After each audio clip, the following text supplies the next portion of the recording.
오늘 풀 썰은 제가 대학생인데 대학교 1학년 때 지갑을 도둑 맞은 썰이거든요. 그때가 지금이랑은 다른 자취방에 살 때였고, 제가 본가가 여기 대학 근처가 아니라서 대전복합 터미널을 통해서 가야 했어요. 그래가지고 이제 대전복합 터미널 쪽으로 갔단 말이죠. 지갑을 들고, 당연히 지갑이 필요하니까요.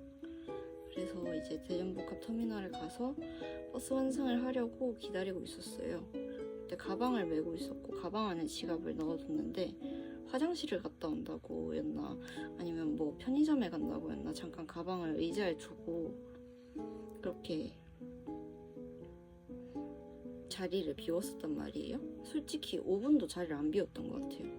그러고 나서 돌아와서 이제 지갑을 딱히 확인을 안 했죠. 왜냐면 이미 표를 다 끊어놨었고 휴대폰으로 요즘은 QR코드 다 찍을 수 있으니까. 그래서 그 QR코드를 찍고 나서 이제 본가에 딱 도착을 해서 저녁 먹을 시간이 돼서 저녁을 먹으려고 엄마랑 같이 저녁을 먹고 있는데 갑자기 휴대폰에서 결제 알림이 뜨는 거예요.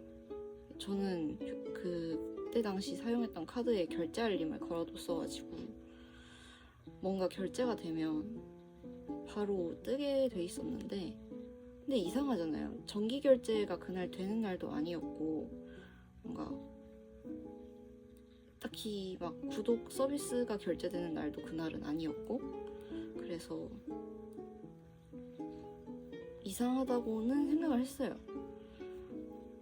그래서 확인을 해봤죠. 근데 보통 정기 결제가 되는 그 사이트의 이름을 알고 있잖아요. 예를 들어서 뭐 유튜브 프리미엄이면은 구글 어쩌고 저쩌고라던가 이런 식으로.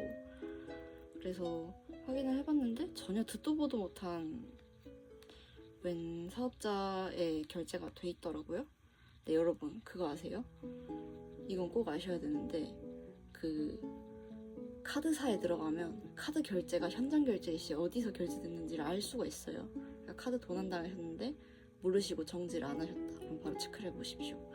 아무튼 그래가지고 제가 급하게 카드사 홈페이지를 들어가서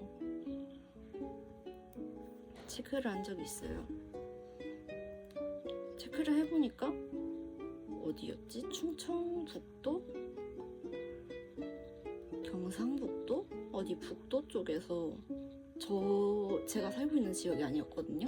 그리고 대전이랑도 다른 지역이었어요. 그래서 그 지역에서 이제 자세히 보니까 웬 모텔에서 카드가 긁힌 거예요. 진짜 당황스럽게. 그래서 이제 그때 당시가 저녁을 먹고 있을 때니까 늦은 밤이 다 돼갈 무렵이었는데, 그 당시에 이제 카드가 더 긁히면 안 되는데 정지를 어떻게 해야 하는지 잘 모르겠고, 일단 이 카드를 쓴 사람들을 잡는 게 먼저라고 생각을 해서 카드사에 카드사래. 근처 지구대의 지도를 보면은 그 모텔 위치하고 제일 가까운 지구대에 전화를 걸었어요. 그 전화를 거니까 이제 알겠다고 바로 출동을 해주시겠다고 하셔서 그 결과를 기다리고 이제 저녁을 먹고,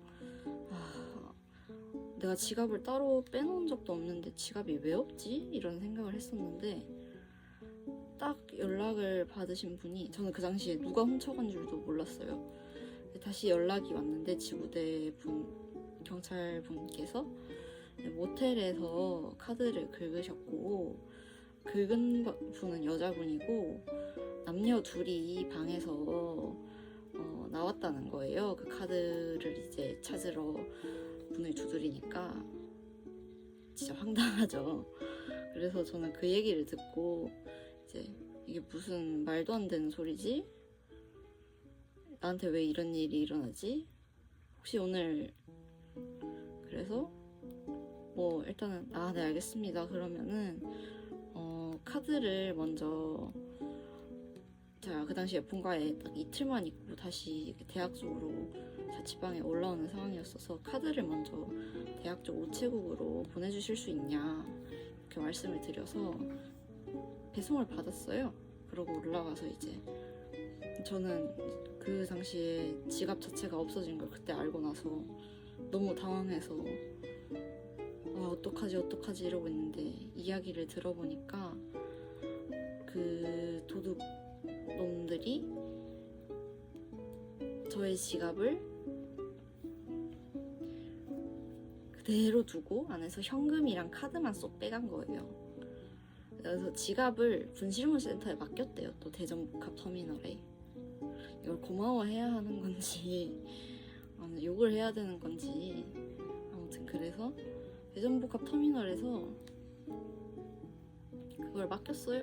찾았어요. 다시 돌아가는 길에도 어쨌든 그 터미널에 들러야 하니까 그걸 찾고, 이제 그 안에 지갑이랑 현금이 없잖아요. 그래서 어쨌든 수사가 진행이 될 거 아니에요. 일단은 우체국에 가서 제 카드를 돌려받았어요.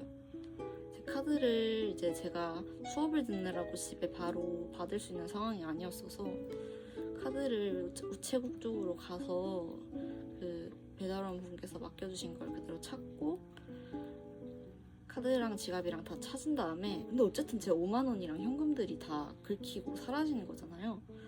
약간 그때 당시 저는 좀 화가 나기도 하고 어이가 없기도 하고 해서 뭐 합의를 하든 아니면 이분들에게 뭐 벌 받아서 뭐 감옥을 가시면 감옥을 가시든 뭐 벌금을 내시든 어떻게든 약간 법의 쓴맛을 보여주자 그런 생각을 했는데,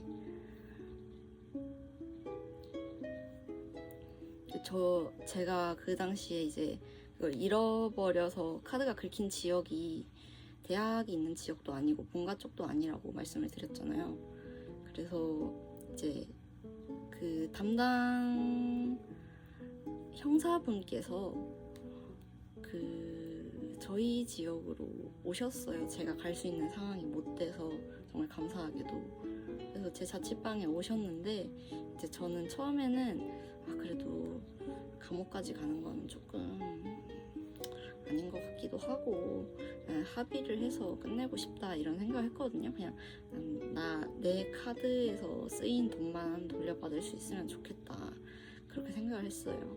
근데 그 카드를 훔치신 여성분이 정신병이 있으셨던 거예요. 그래서 정신병원에 들어가셨대요. 그래서 돈을 돌려줄 수가 없는 상태라고 하시더라고요. 당연히 합의금도 낼 수가 없는 상태겠죠. 그 말씀을 듣고 나니까 그때부터는 약간 무서운 거예요.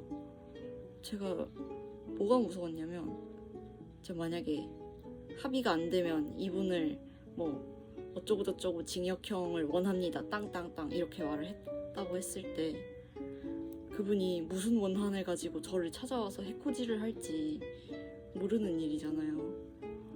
그러니까 그게 너무 무서워서 저 그러면 처벌 불원으로 그거를 좀 쓰게 해달라고 부탁을 드렸죠. 형사님 두 분이 오셨을 때. 그래서 진짜 저는 제가 원하진 않았지만 어쨌든 처벌을 원하지 않습니다 라고 쓰고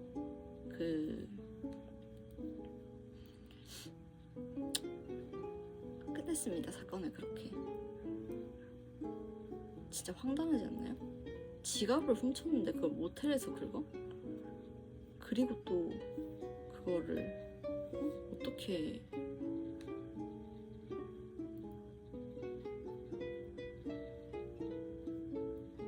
하필이면 정신병이 있는 분이 그걸 주워가지고 합의조차 못할 수가 있지? 인생이 왜 이렇게 스펙타클하지? 약간 이런 생각이 계속 들면서, 근데 놀랍게도 제 인생에는 이것보다 더 많은 썰들이 너무너무 많아요. 너무 많은 일이 있었어. 이건 정말 중간 정도 축에 속하는 이야기인 것 같고, 다음에 더 재밌는 썰로 이제 찾아뵈려고 합니다. 여러분이라면 어떻게 하셨을 것 같으세요? 저는 그 상황에서 제가 당시 20살이기도 했고 몇 년 전의 일이긴 한데 어떻게 처리를 해야 할지 도저히 모르겠는 거예요. 부모님도 이제 그런 일을 당연히 겪어보신 적이 없으시니까 당황을 하셔가지고 그래도 너에게 무슨 해코지를 할 수 있으니까 가능하면 좋게 끝내는 편이 좋지 않겠냐 이런 말씀을 하셔서 하긴 했는데 뭔가 그 상황에서 그게 최선이었나 이런 생각도 들고 아무튼 이런 일이 있었답니다. 그래서 그 카드를 뭔가 찝찝해서 그 이후로 정지를 시키고 한 번도 쓰지 않았어요. 새로운 카드를 다른 은행에서 발급받아서 사용했답니다. 여기까지.